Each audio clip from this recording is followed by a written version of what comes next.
वकील बहू। जनक पेशे से एक बहुत अच्छी वकील थी, लेकिन कहते हैं ना, बहू कितनी भी बड़ी तोप क्यों ना हो, सास के सामने तो भीगी बिल्ली ही होती है। अरे जनक, क्या बात है। आज रोटी नहीं मिली अभी तक।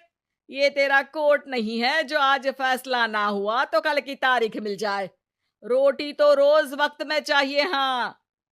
माँ जी, रोटी तो कब की बन गई। मैंने आपको कहा तो खाना खाने के लिए, आपने शायद सुना नहीं होगा। ओहो हो, जज नहीं हूं मैं तेरे कोर्ट की, सास हूं सास। कोई दलील फालतू की मत देना यहाँ। बहुत जानती हूं मैं इन वकीलों को। अपनी बात ऊपर रखने के लिए झूठ बोलने में जरा भी नहीं सोचते। तभी वहां जनक के ससुर आ जाते हैं। अरे भाग्यवान, क्यों बेचारी के काम को कोसती रहती है हमेशा। मैं भी तो था वहां जब ये आई थी तुझे रोटी खाने को बुलाने के लिए। सास को तो अब गुस्सा आ जाता है कि कैसे किसी ने बहू की साइड ले ली। अरे वाह जी वाह। वो तो मैं जानती थी कि कोई ना कोई गवाह तो ये पेश कर ही देगी। पर मैं तो अब सीधा खाना खाकर सोने जाऊंगी। मुझे आदत नहीं है किसी से बहसा बहसी करने की। पता नहीं कैसे ये वकील इतना दिमाग लगाकर खुद तो झूठ बोलते ही हैं, साथ में झूठे गवाह भी ले आते हैं।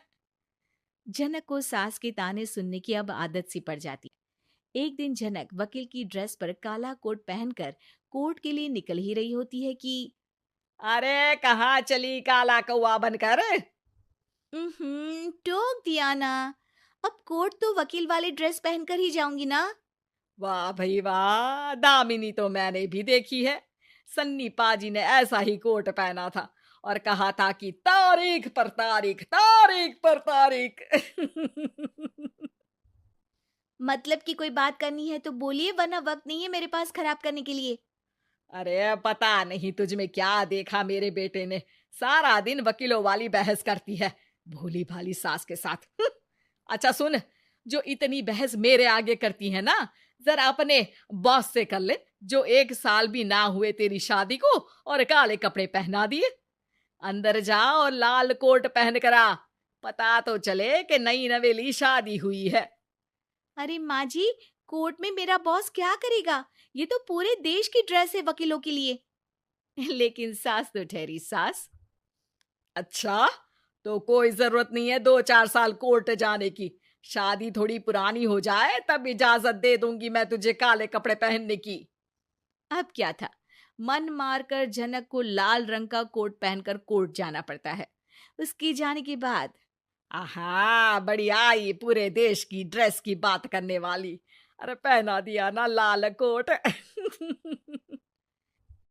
अब सास आए दिन या तो जनक को उसके काम का ताना देती, या फिर उसका काम छुड़वा देने की धमकी। तंग आकर एक दिन जनक पति से कहती है, मैं सोच रही हूँ कि कोर्ट जाना बंद ही कर दूं। अरे क्यों यार, इतना अच्छा करियर है, क्यों छोड़ने की सोच रही हो? अरे लाल रंग का कोट पहनकर जाना पड़ता है। हर बात पर सास ताना देती है कि वकील तेज होते हैं, सवाल जवाब करते हैं, झूठी दलीलें देते हैं। अरे तो ठीक है ना, वो जो कहती है अपनी समझ से कहती है, लेकिन तुमको तो पता है ना कि सच्चाई क्या है। जनक को पति की बात से हौसला मिलता है कि तभी घर पर कुछ लोग आ जाते हैं। अरे आइए आइए पंच साहब, कैसे आना हुआ? अरे भाई साहब, सुना है कि आपकी बहू वकील है। तभी वहां सास आ जाती है। हाँ है तो, लेकिन क्या हुआ?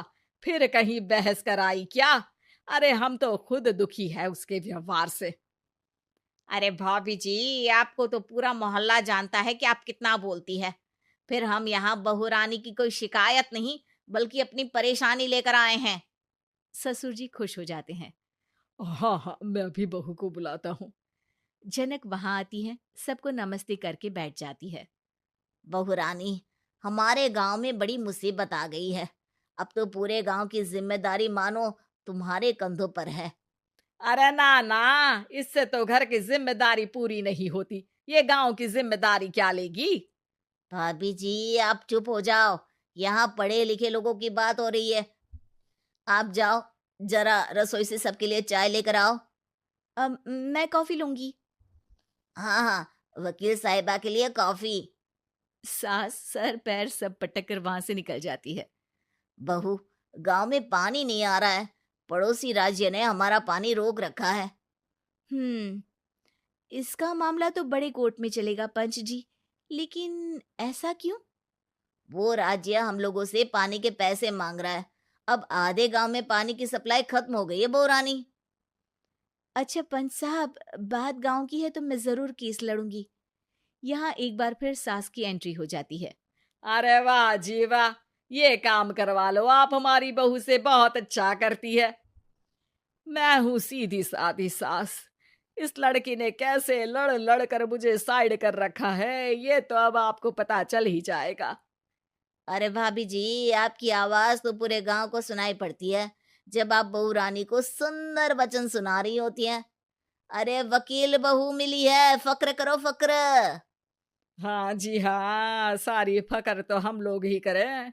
खैर, अब जो केस लड़ेगी और पानी गांव में आ जाता है तो पंच साहब लिख कर देना होगा कि हैंड पाइप में सबसे पहले मेरी बाल्टी और घड़ा भरेगा। अरे फिर तो हम बहू रानी के नाम पर घर पर ही सप्लाई दे देंगे, लेकिन ये इतना आसान नहीं है। बहू, गांव के पास अभी वकील करने की भी पैसे नहीं है तो। अरे पंच साहब, ये मेरे गांव का मामला है, मैं आपसे एक भी पैसा नहीं लूंगी। सास को बहू की बात पर गुस्सा आ जाता है, लेकिन सबके जाने के बाद झनक मन लगाकर गांव की परेशानियों को दूर करने में लग जाती है। और वो दिन भी आता है कि झनक केस जीत जाती है। अरे आज तो प्लम्बर आकर घर तक पाइप लगा गया है। खुश हो जाओ, मेरे कारण तुम लोगों को घर के अंदर ही पानी मिल जाएगा।